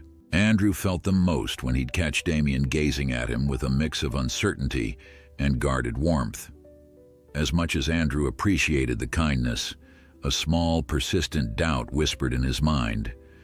Was Damien doing all this out of guilt, or did he genuinely care? He hated himself for even questioning it, yet years of instability had taught Andrew to be wary. He remembered the day his mother fell ill, the day no one stepped up to help. He remembered feeling cast aside. Perhaps that fear wouldn't vanish overnight.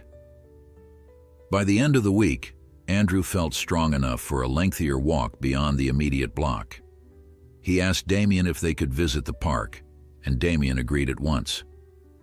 Early Saturday afternoon, they arrived at a sprawling city park, winter-bare trees lining frosty lawns. Clumps of families with children ambled along the pathways, bundled in scarves and hats. Andrew wore a warm coat, hands in his pockets, inhaling the crisp air that carried the distant scent of roasted nuts from a vendor's cart. Damien walked beside him, occasionally slowing his pace if Andrew paused to catch his breath. It was a modest outing, yet it felt momentous, their first time venturing somewhere purely for relaxation. They ended up beside a half-frozen pond where ducks bobbed on the icy water. Andrew lowered himself onto a bench, feeling his heart thumping a bit harder than usual. Damien sat next to him, posture stiff as if he too were unaccustomed to idle moments in a public park. Silence stretched, broken only by the quiet quacks of waterfowl. Finally, Andrew mustered the courage to ask something that had been gnawing at him. "Did you ever think about having kids before you knew about me?" Damien's eyes flicked toward Andrew, surprise evident in his gaze. He hesitated, then shook his head. "No. I was so consumed with building my company, expanding, acquiring, maneuvering through global markets, that I never seriously considered family. It always seemed like something that would slow me down, or something I'd do much later, if ever." He paused, sighing softly. "I guess life had other plans." Andrew mulled over that reply. So I'm not, like, ruining your ambitions? The question sounded childish, but he needed reassurance. Damien's brow furrowed. No, you're not ruining anything. Yes, things are more complicated now, but you're here, and I... He broke off, turning his gaze to the ducks. I can't change the past, but I can try to do right by you now. Andrew swallowed the lump in his throat. He recalled all the times he had fantasized about a father who would swoop in and fix everything. Now that fantasy stood beside him in a tailored coat, offering a quiet, genuine concern that felt both comforting and overwhelming. I appreciate that, Andrew said, voice tight. It means a lot. They rose after a while, continuing their stroll. A patch of slushy snow near a playground reminded Andrew of childhood, though his memories of carefree days were painfully few. Damien observed children shrieking with laughter down a slide, his expression distant. Perhaps he was realizing all the milestones he and Andrew had missed, first words, first steps, birthdays that had passed with no father to light the candles. Andrew felt a pang of sadness, yet also an odd sense of hope. They couldn't erase what was lost, but maybe they could create new moments, however small. That evening, Andrew found Damien seated in front of the penthouse's wide windows, staring out at the illuminated skyline. He hesitated at the edge of the room, noting the flicker of Damien's eyes reflected in the glass. "Dad?" he said, his voice still uncertain on that word, as if it were a language he'd barely learned. Damien turned, the lines on his face softening. Andrew took a breath. "Would you maybe watch a movie with me tonight? I found one on the streaming service that looks cool. Something about explorers looking for lost ruins. Thought it might be fun." Damien glanced at the time on his phone. For a moment, Andrew feared a refusal, an urgent conference call or an inbox full of pressing emails. But Damien slipped his phone away. "Sure," he said quietly. "I could do with a distraction." They settled onto the couch, adjusting cushions so Andrew could recline comfortably. The movie began with sweeping shots of jungles and hidden temples, drawing them into a world of adventure. Andrew half expected Damien to lose interest, perhaps to check his phone for messages. Instead, Damien watched intently, occasionally offering a hushed comment about the characters' questionable choices. Their quiet laughter at the film's exaggerated plot felt normal. The sort of normal Andrew had always envied when he saw families on TV, gathered around their living rooms with popcorn bowls in hand. Near the film's climax, Andrew's eyelids grew heavy. He'd taken his medication and felt drowsy. Damien seemed to notice. He lowered the volume, glancing over. "Tired?" he asked. Andrew nodded. Without a word, Damien paused the movie, stood up and helped Andrew to his feet. Together, they strolled to Andrew's room, the hush of late night settling around them. At the threshold, Damien hesitated, rubbing the back of his neck. "Maybe tomorrow we can finish the movie," he offered, "if you want." Andrew smiled, heart surging with gratitude at this simple gesture of togetherness. "I'd like that," he replied. Damien nodded. "Good night." Then he turned away, steps quiet on the polished floor. Alone in his room, Andrew sank onto the bed, exhaling. Each passing day brought small affirmations that he was no longer alone, no longer the kid on the edges of the foster system, or the patient in a hospital bed hoping someone would claim him.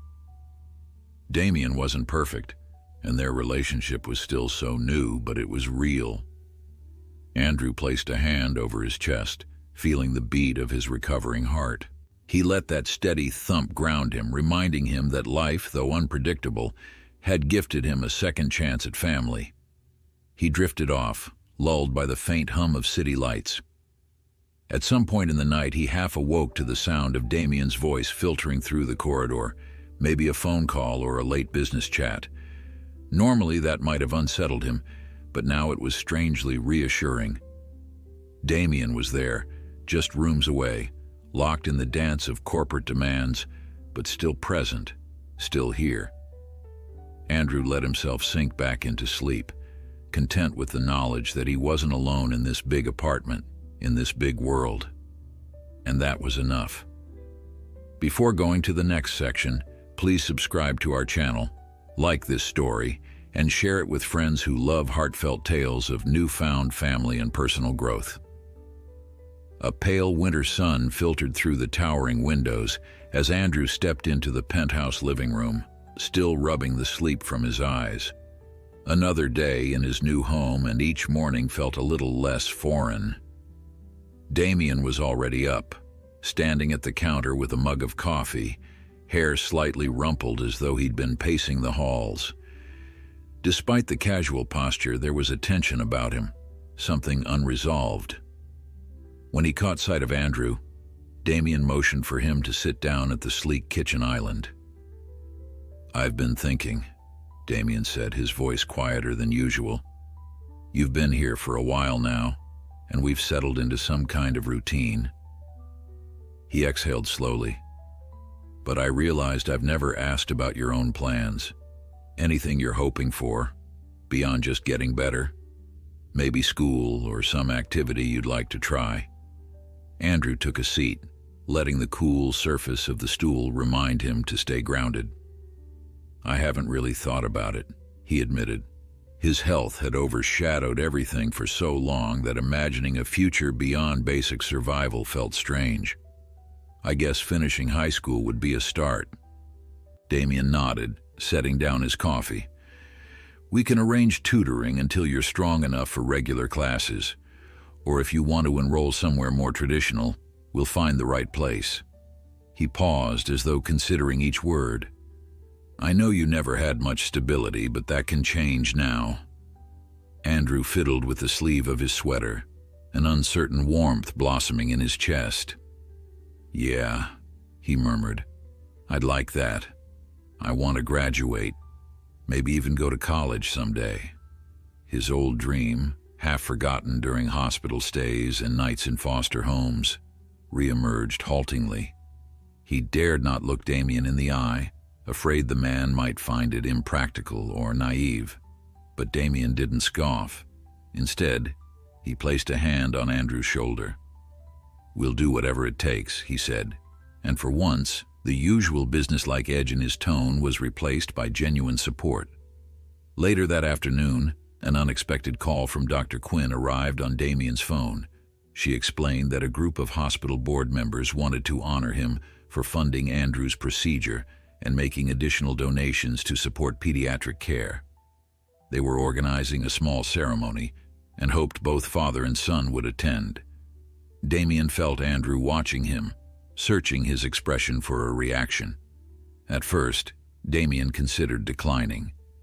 He had long avoided public displays, especially philanthropic events that felt more like forced publicity, yet thinking of Andrew's journey and all the other children still in hospital beds, he couldn't brush it aside. When he glanced at Andrew, he saw a flicker of pride in the boy's eyes, and that decided it. He told Dr. Quinn they would be there.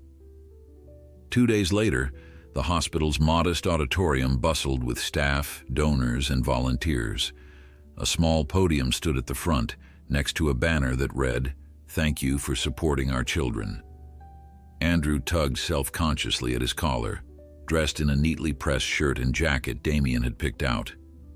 He still felt weaker than normal, and a nurse had warned him not to overexert himself, but he insisted on coming. Standing beside Damien in front of an appreciative crowd was nerve-wracking, yet part of him glowed with the realization that he belonged here with his father. Dr. Quinn stepped up to the microphone, welcoming everyone. She spoke about the challenges the hospital faced, about the generosity that made Andrew's life-saving surgery possible, and how crucial such support was for other patients. Then she introduced Damien, describing him not just as a donor, but as someone who had taken a profound personal journey, reconnecting with family under the most unexpected circumstances. Damien cleared his throat, approaching the podium to polite applause. Andrew hovered behind him, hands clasped. "I'm not used to speeches like this," Damien began, voice steady but quieter than his usual commanding tone. "I've spent most of my life in corporate boardrooms focusing on profits and expansions, but everything changed when I met Andrew. Our story is complicated. I had no idea I was a father until he became gravely ill. I'm grateful." He paused, looking briefly at Andrew. "Grateful that we found each other in time." A hush fell over the crowd, some eyes brimming with emotion. Andrew felt heat rising to his cheeks. He never imagined his presence could move so many strangers. After a short pause, Damien continued. "The hospital gave my son a second chance. He's standing here today because of the dedication of these doctors and nurses.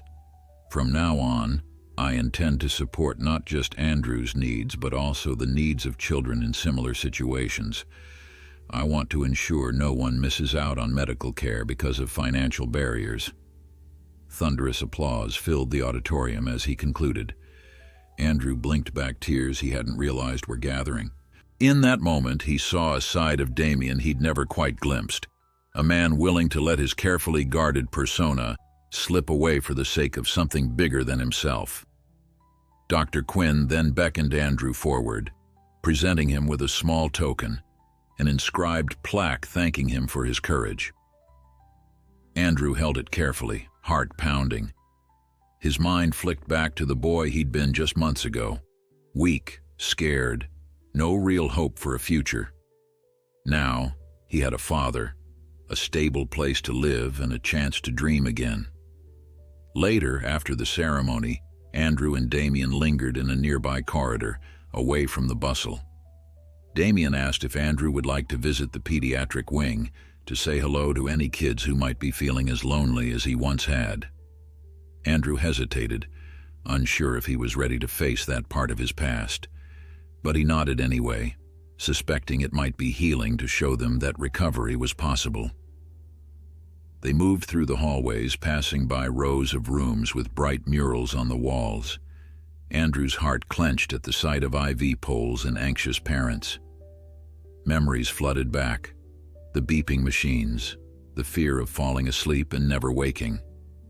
Damien walked beside him, laying a hand on his shoulder each time Andrew paused to gather his composure.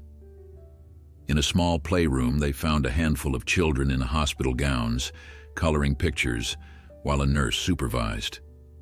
One small girl with a cartoon-decorated mask stared up at Andrew, wide-eyed. He wasn't sure what to say, but he knelt beside her, pointing to the drawing of a cat she'd made and offering a gentle smile. "Looks great," he murmured. "Better than I could do." The girl's eyes lit, a giggle escaping her. Andrew found himself laughing too, an unguarded sound he rarely used to make.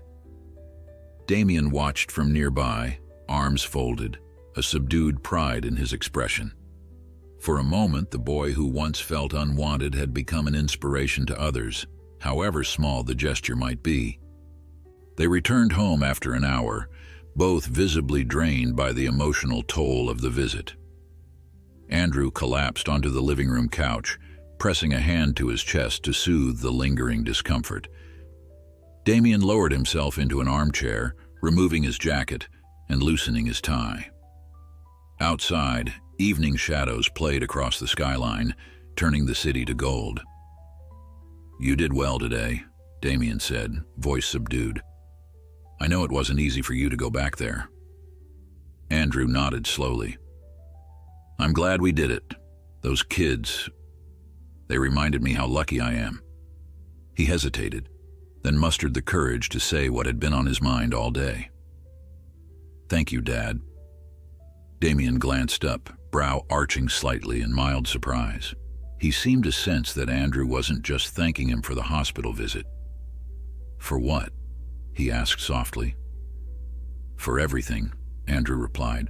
"Not just the money or the surgery. For being here. For not disappearing when it got hard." Damien leaned forward, forearms on his knees. "You're welcome," he said, each word deliberate. "I regret missing so much of your life already, but if we both keep moving forward, maybe we can build something good out of all this."